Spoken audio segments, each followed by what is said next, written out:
Bonjour et bienvenue au webinaire Susciter et diversifier le jeu dans l'espace public, une vision 360 degrés du jeu. Je m'appelle Manuel Moreau, je suis chargé de projet au Centre d'écologie urbaine. On est très heureux de vous voir en grand nombre ce matin avec nous, là.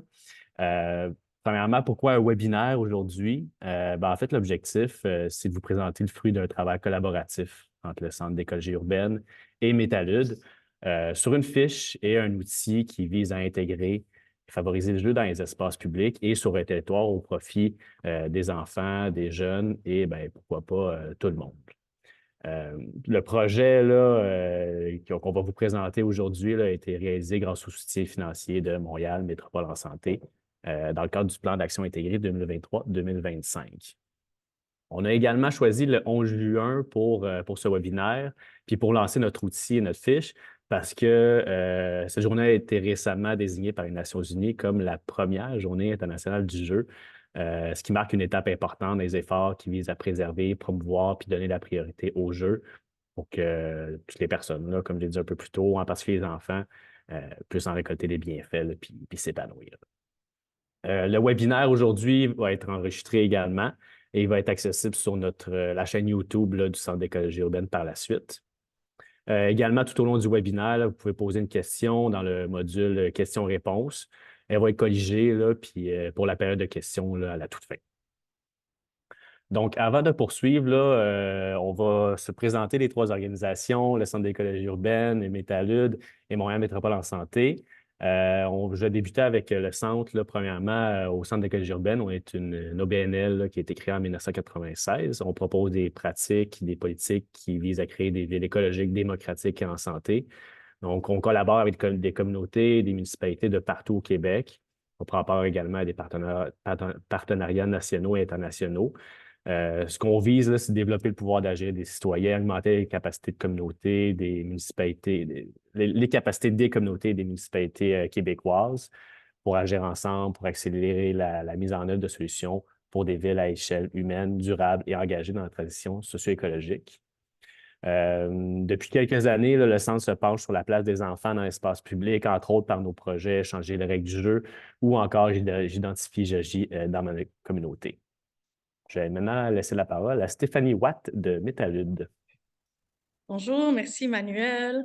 Métallude est un OBNL qui soutient la création des collectivités par et pour les enfants, avec les enfants aussi. Notre travail s'ancre dans le jeu, ce que nous considérons comme étant la première forme de participation des enfants.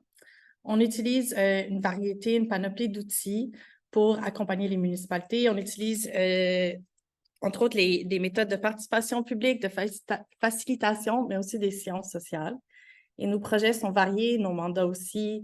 On organise et conçoit des démarches participatives auprès d'enfants, des interventions en faveur du jeu dans l'espace public et de l'accompagnement et de la formation auprès de municipalités ou autres acteurs, actrices qui ont à cœur la participation des enfants dans la sphère publique. Et je passerai la parole à Brigitte Soucy-Ferret qui nous parlera de Montréal physiquement active et Montréal Métropole en santé. Donc, bonjour à tous. Montréal Métropole en santé, c'est la table intersectorielle régionale en saines habitudes de vie. Et Montréal Physiquement Actif, c'est le réseau en mode de vie physiquement actif de cette table de concertation-là.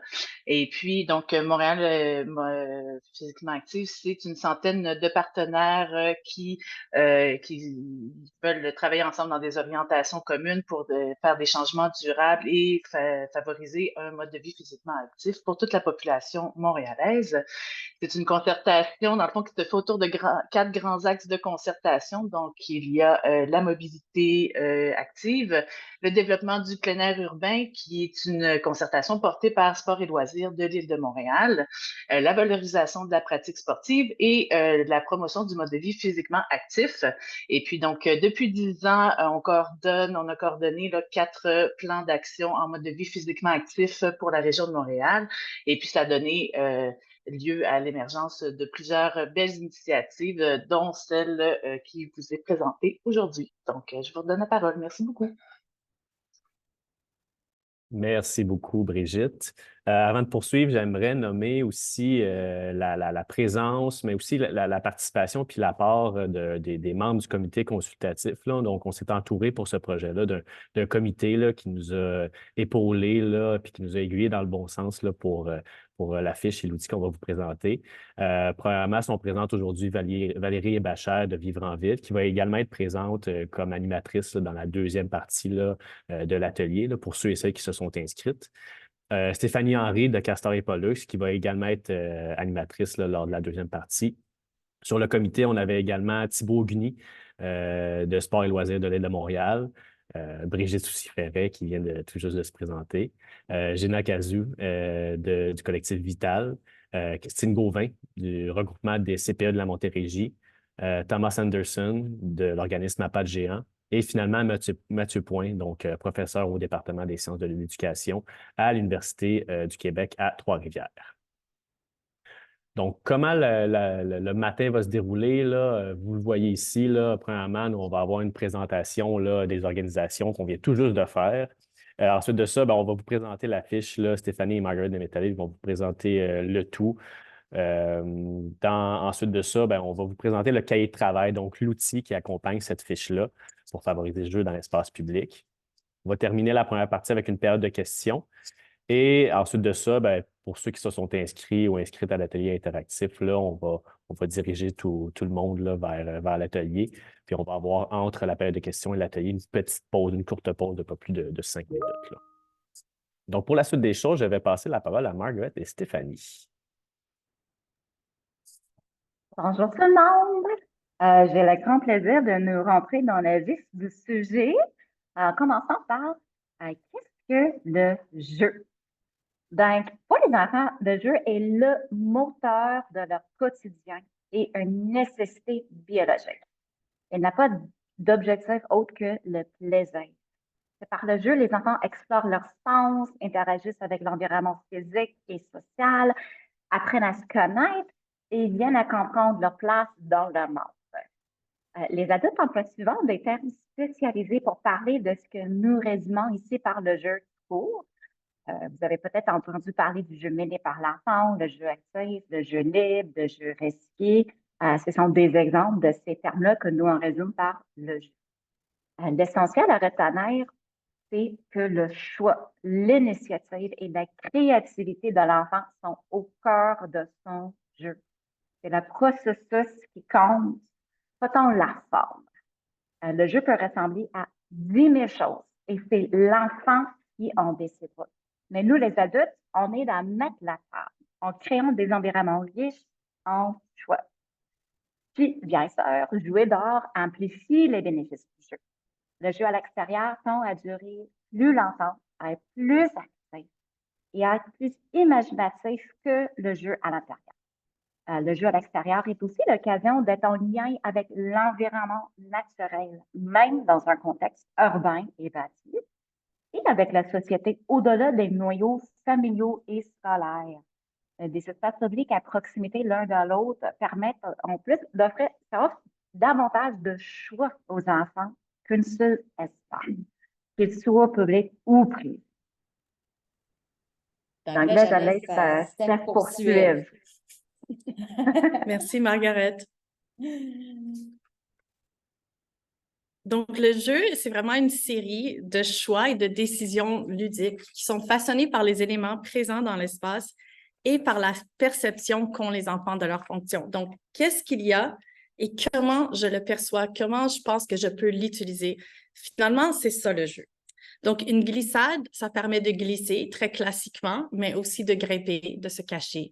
Un banc, ça permet de socialiser, mais aussi de se tenir en équilibre, de sauter, de se cacher en dessous. On peut imaginer plein de jeux.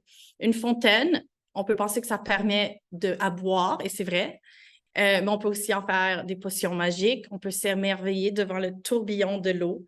Puis on peut combiner ces choses. On peut imaginer que l'eau, combinée à des feuilles, va donner lieu à des soupes et à des créations.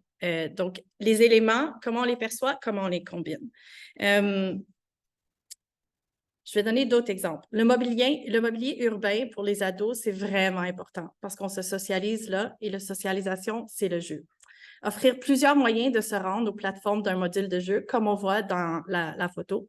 Par exemple, avec une rampe généreuse et un mur d'escalade, ça permet une diversité d'enfants de jouer ensemble et de choisir leurs moyens d'y arriver. Donc, une rampe qui prend en compte le jeu, une rampe qui est jouable, si on peut dire, c'est une rampe qui nous permet de se rendre quelque part, bien sûr, mais c'est aussi une rampe qui nous permet de se rassembler et de socialiser. Et donc, ici, avec cet outil, cette équipe, on insiste sur le jeu qui émane de l'enfant, selon ses préférences, selon ses choix, selon ses capacités, parce que c'est à ce moment-là que les bénéfices cognitifs, socio-affectifs, langagiers, moteurs découlent. Bon, c'est à toi. Oh non. Un dernier bénéfice avant que je passe la parole à Margaret. Le jeu permet aussi la régulation du corps, du système émotionnel. C'est même suggéré qu'il existe un lien entre le jeu, la prise de risque, la résilience et le courage de l'enfant et plus tard de l'adulte. Merci, Steph. Donc, comme vous avez entendu, le jeu, c'est riche, c'est complexe. Pour nous aider avec cet outil qu'on vous partage aujourd'hui, nous, on a fait le choix de catégoriser le jeu en 3 grandes expériences de jeu. Pourquoi? Mais pour s'ancrer d'abord dans les humains et leur processus de jeu. Une fois bien entré dans les expériences de jeu, on va parler d'aménagement, de design, de choix de matériaux et de programmation.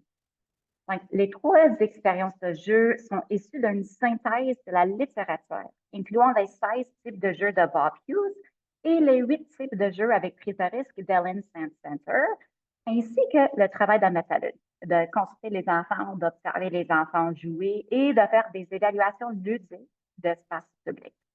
La liste des composantes qui favorisent ces 3 expériences qu'on va voir plus tard dans la grille avec Manuel sont issues du même travail terrain de méthode. Donc, la première expérience, c'est celle de socialiser et créer des mondes. L'imagination invite les enfants à essayer de nouvelles choses, à se tromper et à créer des mondes et des histoires. On peut faire ceci avec des partenaires de jeu ou en solo. Quant à la socialisation, elle peut être profondément ancrée dans l'imaginaire ou le réel, comme c'est souvent le cas à l'adolescence. La seconde expérience ici, c'est celle d'explorer son corps et ses possibilités. L'exploration du corps suppose à la fois le jeu actif, la prise de risque et l'exploration par les sens. Chaque corps, chaque cerveau et chaque esprit étant unique, les plaisirs et les limites de chaque personne le sont aussi.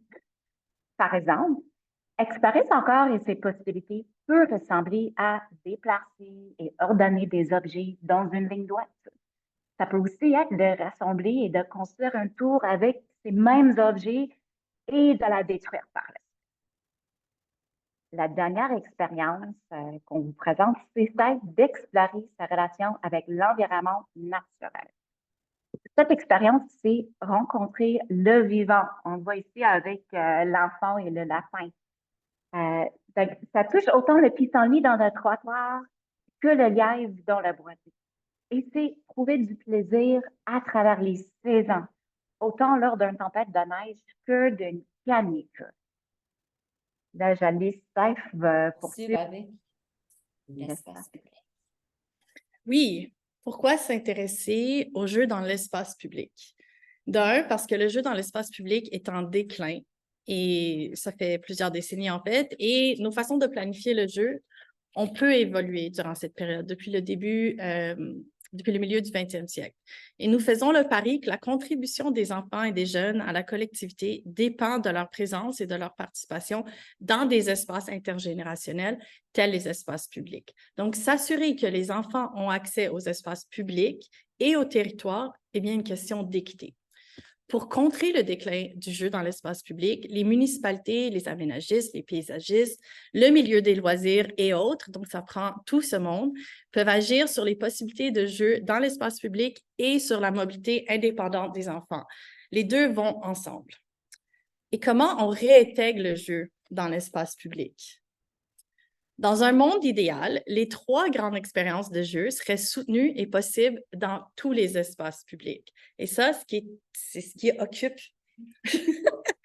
Nos têtes, nos cerveaux, c'est le rêve. Et dans ce même monde idéal, les enfants pourraient vivre chacune de ces 3 grandes expériences de jeu de différentes manières dans divers espaces de leur quotidien.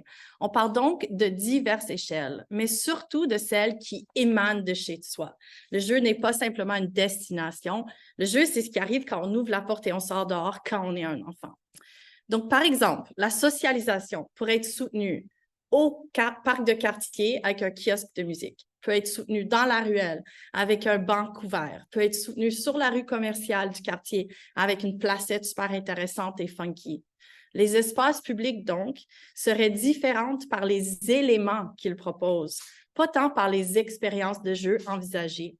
Et donc, ce serait une multiplication des possibles plutôt qu'une séparation des fonctions. On n'imagine pas qu'ici, on va explorer son corps. Ici, l'environnement naturel, que tout serait possible, mais de différentes manières.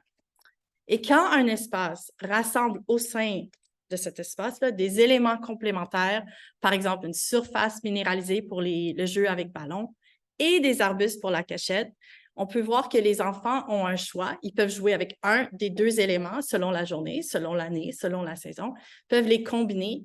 Et le plus d'éléments qu'il y a, le plus de combinaisons potentielles qu'il y a. Et c'est cette courbe exponentielle, en fait, de combinaisons et d'occasions qui rendent les espaces vraiment intéressants à travers les saisons et les années. Souvent, les enfants, ils sont comme, au bout de quelques années, il y a un espace qui ne les intéresse plus. Donc, c'est ce qu'on essaie de vous encourager à voir et à faire, c'est cette combinaison pour que tout soit intéressant plus longtemps. Et un premier pas, donc, vers ce monde idéal qu'on vous dresse, c'est de faire une liste des éléments de jeu actuels dans un espace public et ses espaces voisins.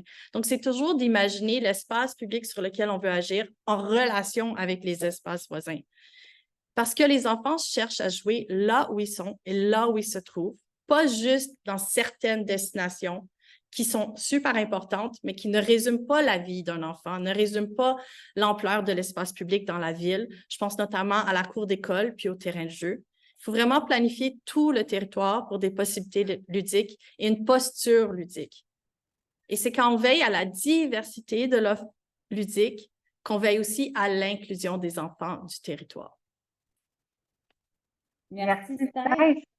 On va maintenant, en fait, on va vous inviter à découvrir avec Manuel le cahier de travail qui pourra vous guider dans la planification de ce merveilleux territoire propice au jeu dont Steph nous a parlé. C'est là où l'espace public est moteur d'inclusion et de plaisir et où le domaine public soutient l'épanouissement de tous les enfants.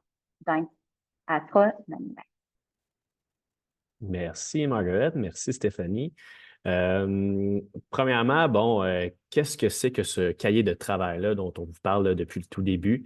Il accompagne la fiche qu'on lance aujourd'hui, en fait. Puis ce cahier de travail-là et la fiche, c'est la première étape d'une réflexion sur le jeu, sur l'intégration du jeu dans l'espace public. Donc, il peut être un écran intéressant vraiment à toutes les étapes de la mise en œuvre d'un parc, d'un terrain de jeu, d'un espace public, d'une placette. Donc, à partir de la planification jusqu'à l'évaluation, même en passant par la conception. Fait que ce cahier de travail-là qu'on va vous présenter, il peut servir à plusieurs choses. Premièrement, à mieux comprendre les occasions de jeu dans des espaces publics précis. Il peut servir à évaluer aussi la complémentarité des espaces publics, donc la relation entre différents espaces voisins, comme Stéphanie le disait un petit peu plus tôt. Il peut aider à planifier les espaces publics en lien avec les espaces voisins, justement. Et finalement, il peut aider à identifier des pistes d'action pour soutenir davantage le jeu dans les espaces publics ciblés. Donc, le cahier, c'est le premier pas vers un monde idéal. Donc, ce qu'on propose par le cahier, c'est de réfléchir aux éléments de jeu actuels ou souhaités dans un espace public et dans ceux des espaces voisins, donc des espaces qui l'entourent. Donc, pour faire ça, on a premièrement rassemblé par expérience de jeu des composantes à considérer pour avoir une idée un petit peu plus précise sur ce qui devrait être intégré pour favoriser ces expériences de jeu-là sur un territoire donné. Donc, les composantes à considérer dans le cahier de travail sont issues de la littérature sur le jeu et, comme on disait un petit peu plus tôt, là, du travail terrain et des observations là, qui ont été effectuées par Métalude. Donc, ce qu'on souhaite là, par ce cahier de travail-là, ce n'est pas nécessairement de comparer un espace public ou un espace central et ses espaces voisins, mais c'est plutôt d'établir qu'est-ce qui est complémentaire ou pas par rapport aux expériences de jeu et leurs composantes à considérer. Donc, on ne dit pas nécessairement dans ce cahier-là quoi mettre, mais plutôt on propose de se doter d'une vision du jeu sur un territoire donné en ayant une vision d'ensemble, justement, de ce territoire-là. Donc, j'ai parlé des composantes à considérer. Peut-être pour être un petit peu plus précis, on a ressorti quelques exemples de composantes par expérience de jeu. Donc, vous le voyez ici, là, pour l'expérience de jeu, socialiser, créer des mondes. Donc, on a un composant qui s'appelle des ambiances variées. Donc, les ambiances variées peuvent, entre autres, stimuler l'imaginaire, peuvent aussi répondre aux préférences de socialisation des personnes adolescentes. On a aussi comme composant des recoins de cachettes qui permettent de créer un monde, un nouveau monde, en fait, selon les règles de l'enfant et des enfants. On a aussi comme composant des pièces libres, donc qui peuvent être manipulées, déplacées. Puis au final, ça augmente les possibilités de jeu avec le temps. Quant à l'expérience, explorer son corps et ses limites, comme composante, là, on a par exemple un espace dégagé, donc ce qui permet aux enfants de jouer à des jeux physiques un peu plus brusques ou des jeux de vitesse aussi. On a ensuite de ça une topographie variable, donc ce qui permet de grimper, de glisser, surtout l'hiver, de se cacher ou de rouler aussi. On a comme composante aussi plusieurs niveaux de défi. Donc, l'enfant peut choisir le niveau de défi qui lui convient selon son confort, selon le moment aussi, donc ce qui, au final, cultive l'épanouissement personnel. On a finalement, là, pour l'expérience, explorer sa relation avec l'environnement naturel comme composante l'eau à toucher et manipuler. On a aussi des végétaux variés saisonniers, donc ce qui permet aux enfants de vivre au rythme des saisons, de voir le paysage comme un milieu vivant aussi. Et dans la même veine, là, on a une faune variée aussi, ce qui permet le contact réel avec les animaux, les insectes. Ça l'aide vraiment, ça l'aide souvent au jeu imaginaire, puis même des fois, les animaux et les insectes peuvent donner des partenaires de jeu là, pour les enfants. Là. Donc, on va arrêter d'en parler de ce cahier de travail-là, puis on va vous montrer un petit exemple là, visuel de qu'est-ce que c'est. Ce que vous voyez ici, en fait, c'est une capture d'écran d'une partie du cahier de travail. Dans ce cas-ci, on voit quelques composantes à considérer pour l'expérience de jeu, socialiser, créer des mondes. Là. On en a parlé, vous les voyez, là. On a ambiance variée, recoins et cachettes, entre autres. Ce qu'on propose donc par ce cahier de travail-là, dans la première colonne des espaces, c'est d'inscrire un espace principal. Donc, par la suite, inscrire des espaces voisins, donc des espaces environnants, à proximité de l'espace principal ou l'espace central. Donc, ce qu'on entend aussi par espace voisin, c'est assez large. Ça peut être un parc, ça peut être une ruelle, une place publique, un terrain vacant en friche. Là. Donc, c'est ce que vous définissez comme espace voisin, là, tout simplement. Ensuite de ça, on vous invite par espace, à l'aide d'un menu déroulant, là, vous voyez les cases ici, à identifier sur la composante si la composante s'y retrouve, en fait, là, dans l'espace, en sélectionnant soit oui, soit partiellement ou soit non. Ce qu'on entend par partiellement, là, c'est surtout une composante qui se retrouve de manière saisonnière ou en quantité limitée ou en qualité faible ou des fois hors de la portée des enfants et des jeunes. Là. Pour chaque composante à considérer en plus, on ne le voit pas ici, mais à la toute fin, là, on a bien entendu là, une explication de ce qu'on entend plus précisément par la composante, puis une définition aussi. Puis ensuite de ça, des exemples d'éléments à inclure là, pour répondre, pour soutenir la composante, soutenir l'expérience de jeu, là, tout simplement. Maintenant, l'outil est conçu pour être assez flexible et assez adaptable selon vos besoins. Vous pouvez donc évidemment l'utiliser pour agir sur un espace public ou de jeu si vous le voulez. Par exemple, dans le cas d'une rue piétonne, là, si on peut se poser la question, est-ce qu'il y a une diversité de composantes? Est-ce qu'un type d'expérience est suscité de manière différente aussi? Mais vous pouvez également là, analyser des espaces voisins pour une seule expérience de jeu, si vous le voulez. Par rapport à ça, là, vous remarquez que certaines composantes à considérer quand vous allez jouer un petit peu dans l'outil ont l'air de se dédoubler par expérience de jeu. Par exemple, l'eau à toucher, l'eau à toucher et à manipuler se retrouve dans l'expérience socialiser, créer des mondes, mais aussi dans l'expérience explorer sa relation avec l'environnement naturel. Par contre, dans le premier, là, dans socialiser, la composante sert à permettre la transformation d'autres éléments comme la neige, la craie qui peuvent créer de la peinture, l'eau et le sable qui peuvent créer de la boue. Alors que dans explorer sa relation avec l'environnement naturel, bien, la présence de l'eau est importante parce qu'elle met en valeur le changement des saisons, la transformation de l'environnement naturel, puis aussi bien, attire la faune et la flore.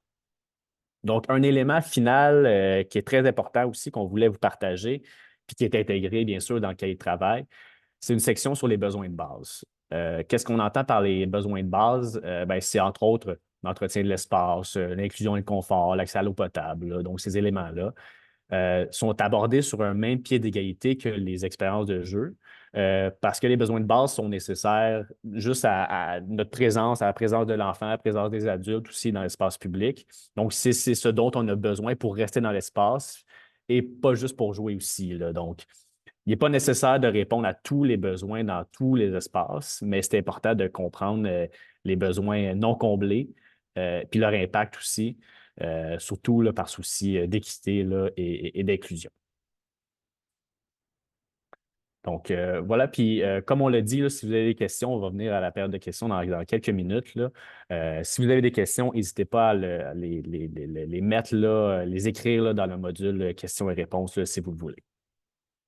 Maintenant, avant d'aller un peu plus loin, là, j'aimerais laisser la parole à Stéphanie Henry, cofondatrice architecture de paysage chez Castor et Pollux, pour ben, témoigner un peu de l'utilité que l'outil là, pourrait avoir là, dans le travail là, de tout le monde ici présent.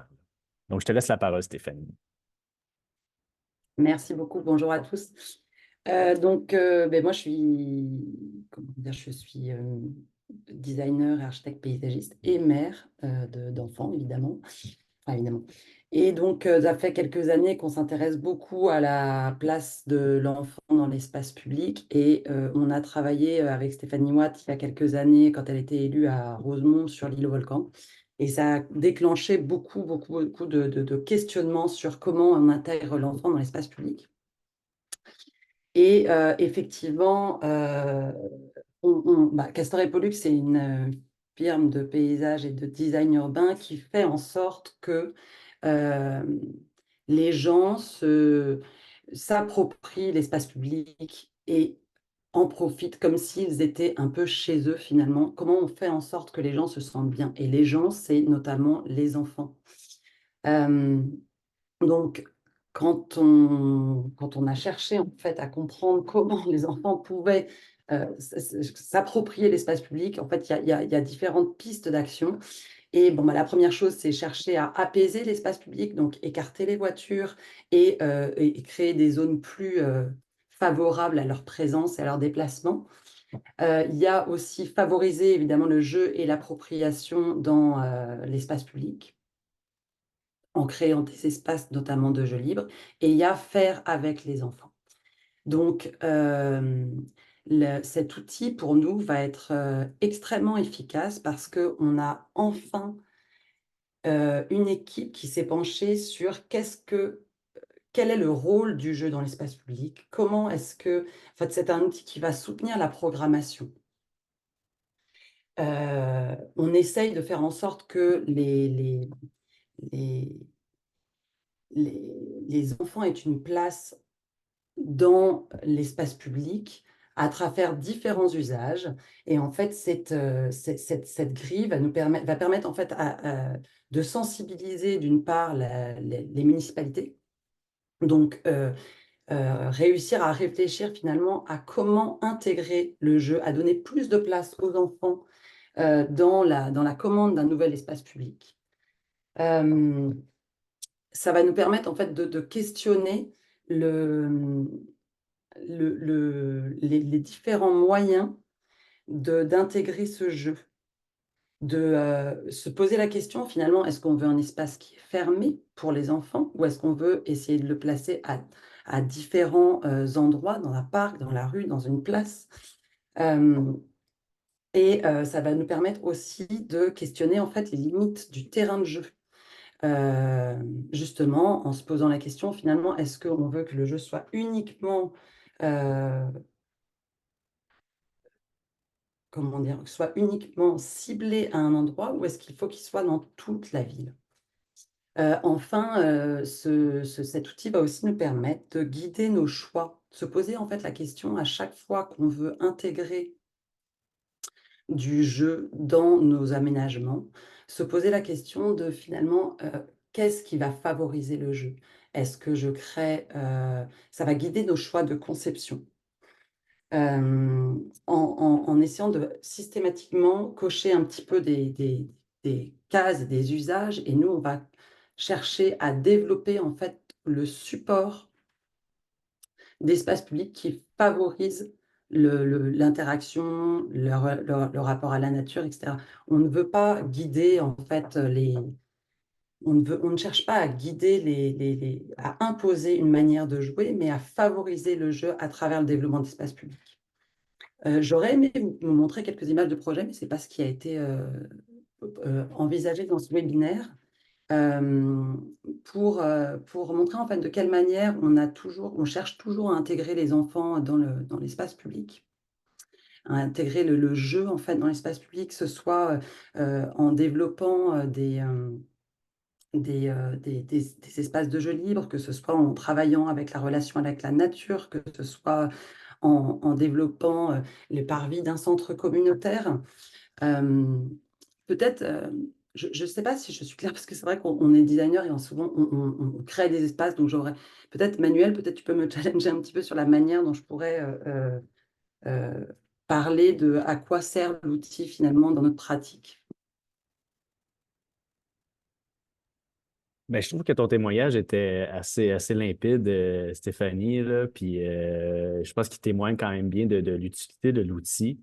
En fait, moi, peut-être, je vous inviterai peut-être à poser des questions là, dans le module questions-réponses, là, poser des questions soit à Stéphanie, soit ben, évidemment à Métalude au Centre d'écologie urbaine sur la fiche, là, le contenu qu'on vous a présenté, mais aussi le cahier de travail. Donc, n'hésitez pas à poser vos questions, là. On voit aussi dans le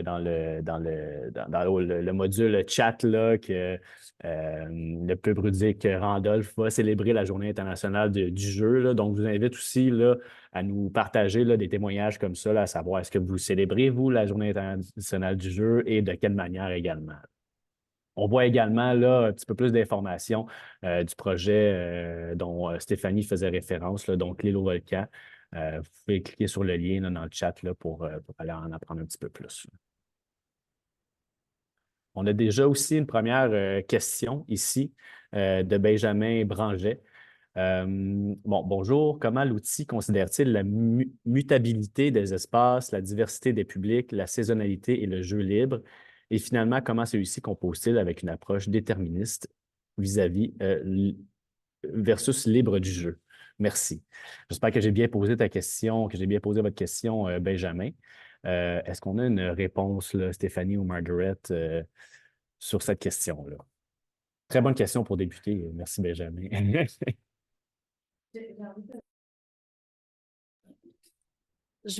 Merci, Benjamin, pour cette question. J'ai envie de répondre à un bout de la question. Donc, le jeu, comment ça prend en compte le jeu libre? Donc, nous, on a vraiment fait le choix de ne pas utiliser le terme jeu libre parce que pour nous, si le jeu n'est pas libre, ce n'est pas du jeu. Et on ne veut pas se retrouver avec des espaces dits de jeu libre et des espaces dits de jeu, je ne sais pas quel adjectif on mettrait, mais pas libre. Ce qu'on veut, c'est qu'il y ait des choix, une richesse de choix, une richesse d'occasion dans tous les espaces. Et on ne veut pas opposer, par exemple, un module à un espace végétalisé. Ce qu'on propose, au contraire, c'est que cette diversité, elle est nécessaire à l'épanouissement, au bien-être, à la vie ludique, dans le fond.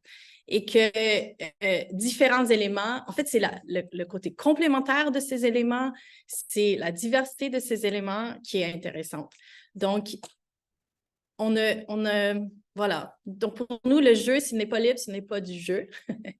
Et puis, pour la question des publics, en fait, on propose cet outil pour les enfants de 0 à 17 ans. Ce qu'on veut, c'est qu'il y ait un regard très fin sur les différentes expériences de jeu quand on a 10 ans, quand on a 4 ans, quand on a 12 ans. Mais aussi, on se dit que les municipalités sont de plus en plus attentives à l'équité, aux besoins de personnes pour qui on n'a pas planifié historiquement. Et donc, c'est à la municipalité de décider sa commande, si je peux dire. Par exemple, en ce moment, il y a une tendance vers l'adolescence. On réalise que les ados n'ont rien à faire, qu'on n'a rien offert d'intéressant, et on fait un rattrapage dans l'espace public. Donc, la commande pourrait être, je m'intéresse à l'expérience des adolescentes sur le territoire parce que les ados sont présents, mais les ados, eux, sont moins présents. Donc, ça pourrait être une commande, par exemple. Mais l'idée n'est jamais de créer des espaces ségrégés ou de séparer les enfants. Au contraire, on trouve que les espaces intergénérationnels, même au sein de l'enfance, sont super importants, mais c'est de veiller à comment on favorise le jeu de différents publics.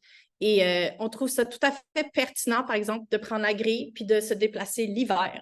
OK, mais comment on favorise la socialisation l'hiver? On peut se retrouver à dire, finalement, on ne la favorise pas pantoute, puis il faut s'y mettre. Donc, ce qu'on encourage, c'est d'aller sur le terrain, d'observer le jeu à plusieurs moments, de comprendre ces espaces à l'automne, au printemps, les saisons qu'on n'associe pas peut-être avec les espaces de jeu. Et peut-être que Margaret aurait quelque chose à ajouter à ça, mais c'est vraiment une question qui va au cœur de l'outil. Là. J'ai envie de vous le montrer là, pour que vous voyez que oui, on considère les saisons, mais que c'est vraiment aux municipalités de dire c'est quoi, nous, nos besoins. En fait, c'est comme un diagnostic du territoire aussi. Mhm. Puis, j'ajouterais aussi que c'est la question du changement dans des espaces, dans des publics. Nous, on sait, un des éléments qui fait que le jeu à l'extérieur est plus riche, dure plus longtemps, c'est qu'à l'extérieur, il y a plus de changements. Il y a le changement des saisons, il y a le changement des personnes avec lesquelles on partage un espace. Puis aussi, à travers la temps, mais nous aussi, on va changer, les enfants aussi. Donc, c'est ce changement-là qui permettent aussi au jeu de continuer à travers le temps pour des espaces publics. On a souvent tendance à être comme, OK, mais là, tu sais, il faut passer à un autre truc parce que, mais en fait, c'est pas ça où il y a une intérêt en ce moment. Les jeunes s'intéressent moins à ci ou à ça qu'il y a 20 ans. Mais quand il y a des espaces qui sont prévus, qui permettent de changer avec les personnes, qui leur offrent des choix, donc les personnes vont faire des choix aujourd'hui qui ne seraient pas les mêmes choix dans 10 ans. Ça permet aussi un longévité, ça prolonge la durée de ces espaces. Je vois aussi une autre question pour des exemples réussis d'intégration de jeux dans l'espace urbain. Et je sais qu'on a en fait, dans la fiche même, on a mis quelques projets inspirants. Je pense que ça peut être pertinent de partager ici. Je vois, il y a plusieurs personnes qui ont parlé aussi. Dès le volcan, là, on l'a mis. On voit, tu sais, avec les bœufs, on peut bouger, explorer son corps, aussi les critères, ça dit de la socialisation des ados. C'était un bel découverte sur le terrain, lors des observations. Aussi, on voit le lien avec la nature. Donc, vraiment, c'est un environnement riche pour ces trois expériences-là. Je pense que c'est une des raisons pour laquelle c'est un projet coup de cœur pour beaucoup de personnes. On en a d'autres aussi, juste un espace. Là, on voit une rampe comme celle que Steph a décrit un peu plus tôt dans la présentation, une rampe généreuse. Donc, on peut jouer ensemble avec des amis, avec des aides à la mobilité ou pas. Donc, ça aussi, c'est un mesure d'inclusion qui est très apprécié, mais ça offre des choix à tous les enfants qui vont jouer là. Alors, on a vraiment une diversité d'expériences qui sont possibles. Puis le parc Ingrénient. Avec ce parc-là, c'est un grand parc de la ville de Montréal, beaucoup de nature, beaucoup de sous-espaces. Ici, ce qu'on souligne, c'est aussi le rôle de la programmation dans l'activation de l'espace pour le jeu. Donc, les photos qu'on a ici, c'est pas des espaces qui ont été aménagés de façon explicite pour le jeu, mais c'est par la programmation que ces espaces peuvent être activés. Donc, on vous partage ces 3 projets inspirants afin de vous démontrer qu'il y a énormément de façons d'intervenir afin de soutenir le jeu dans l'espace public, qui va déterminer l'intervention à choisir ou à privilégier. C'est vraiment l'espace qui est votre contexte à vous, les usagers, usagères, priorisés selon la commande et votre contexte. Merci, Margaret. J'aimerais ajouter à cette question de Nathalie, souvent, parce qu'il y avait le mot réussi, comment on sait si c'est réussi? Et souvent, on sait si c'est réussi, si on peut y observer des enfants jouer.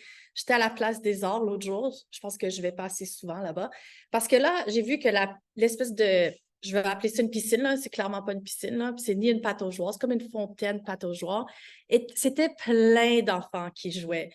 Puis en voyant cette douzaine d'enfants jouer dans l'eau, là, je me pose la question, qu'est-ce qui est intéressant ici? Qu'est-ce qui est l'élément qui favorise cette présence, cette joie, cette spontanéité, cette mise en relation? Je pense aussi aux rues-écoles à Paris, les rues-écoles de Montréal aussi. À Paris, il y a des exemples ailleurs, là, mais où c'est une fermeture totale. On met un mobilier, on met des invitations ludiques à venir toucher, à venir explorer, et ça crée du jeu. On voit le jeu. On voit le jeu sur les rues piétonnes de Montréal, la place école sur le plateau. La place école, je ne me rappelle plus son nom, là, la place école Lanaudière. C'est un autre cas, c'est réussi, c'est en chemin, on y passe tous les jours, c'est ouvert, il y a des invitations à jouer, les balançoires de Daily tous les jours, partout sur la planète, mais entre autres à Montréal où ça a commencé. Donc, il peut y avoir des éléments comme ça, c'est des éléments ça peut être un élément parmi d'autres. C'est ça aussi l'idée. L'idée, c'est pas falloir de toujours tout mettre partout, mais d'intégrer l'aspect ludique aussi. Ça se peut que votre commande soit un tout petit espace. Ça se peut que votre budget soit modeste et c'est correct. Il y a pas de recette, là. Il ne faut pas que ce soit un espace complet avec un grand budget. Fait qu'ici, c'est juste des éléments d'exemple de ce que je considère là, comme des projets réussis. Pour moi, c'est réussi quand les jeunes nous disent « on joue plus souvent, on aime jouer ici, on retrouve nos amis ici ». Je pense que la réussite doit venir aussi des enfants. Merci Stéphanie et Margaret. C'est ce qui clôt en fait la période de questions. Il y a d'autres questions qui sont rentrées, là, mais on les prend en note, là, puis on va tâcher d'y répondre, là, des bonnes questions, entre autres sur comment attirer les enfants dehors, s'assurer qu'ils puissent jouer dehors. Il y a aussi plusieurs témoignages là, sur le fait que l'île au volcan là, est très inspirante et aussi inspiré là, le projet de parc nature Masquinongé.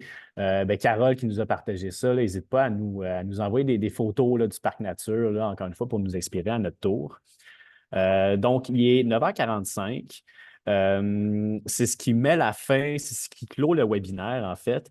Puis c'est ce qui débute la transition vers l'atelier, en fait. Ceux qui se sont inscrits ou inscrites à l'atelier, on va prendre une petite pause de 5 minutes, en fait. Vous devez avoir reçu le lien là, qui va vous diriger vers l'atelier préalablement. Et vous allez recevoir également dans le chat. Donc, pour ceux qui se sont inscrits, on avait des places limitées pour cet atelier-là. En fait, grosso modo, ce qu'on va faire, c'est vraiment là, travailler avec l'outil, l'expérimenter. Pour les autres personnes, là, on vous remercie là, infiniment de votre présence aujourd'hui.